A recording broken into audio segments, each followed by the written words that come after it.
right, first up, uh, a drama about a retired fighter obsessed with getting back in the ring, even if it cost him his life. Orlando Bloom, John Turturro, Catronia Balfi. I know I'm butchering that name. I'm so sorry. Katrina. Her name is Katrina.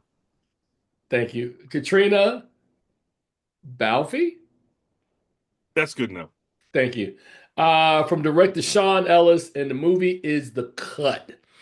Now, The Cut is an interesting film because going in it, Charles, and I'm not sure if you saw this when you were looking through all the films at TIFF, it looks like a sports film. There were several of them that were at Toronto this year.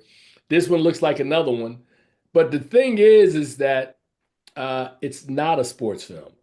It's a story, as you heard me say in the opening, about a fighter who is coming back and attempting to make weight, and we never see a fight. There's never a fight in the film, man. It's the film.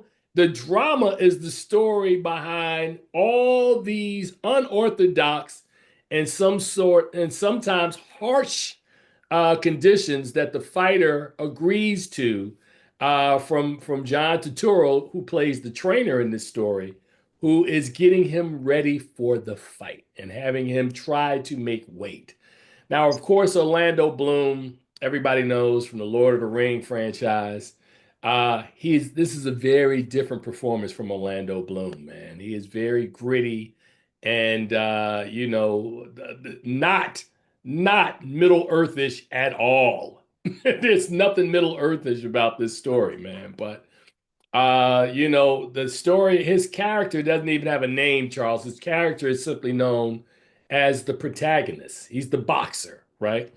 And he and Miss Balfi, who's been training him, have been a couple for 10 years since he retired from boxing. And he gets an opportunity to come back in a title fight. I mean, you watch Rocky, you know how this goes, man, where somebody falls out, they were the number one contender falls out, and all of a sudden we've got to make a fight.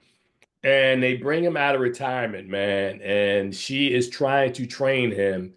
And I'll just say he starts off vastly overweight for this fight, like maybe 30 pounds overweight, Charles. And he's got like weeks in order to make that weight. So, of course, going in, it's a bad idea. If this guy loses this amount of weight, this much weight in this short amount of time, it's not going to bode well. But then he gets it in his head, Charles, that he really wants to do it. And there's another trainer played by John Turturro who is training another fighter, man, and he agrees to something like this really medieval sort of method. And dude, it is as intense as it sounds watching him try to make weight. I mean, even to the point where sometimes he has him in a wetsuit, Charles, and you got a credit card and there's extra sweat on him and he's scraping the sweat off. I mean, it's just it's a very intense film, man, and I really like it. And that third act, I know we've said this before, but a lot of films didn't see that one coming. That's all I can pretty much say. But The Cut is a really, really interesting film, which to this point, Charles, I don't think it's got distribution right now. I know nobody's picked it up out of Toronto, so I'm not sure exactly what its future prospects are going to be, or maybe somebody is circling it with ideas of doing something with it in 2025. But as we are reviewing this film right now, it has not been picked up for distribution. But Orlando Bloom, I thought John Turturro was great in this film. He's really, really, really well done. Gave this movie like a B minus, man. Like this one a lot. I wish this was a movie, Charles, that you had an opportunity to have checked out. But that is The Cut.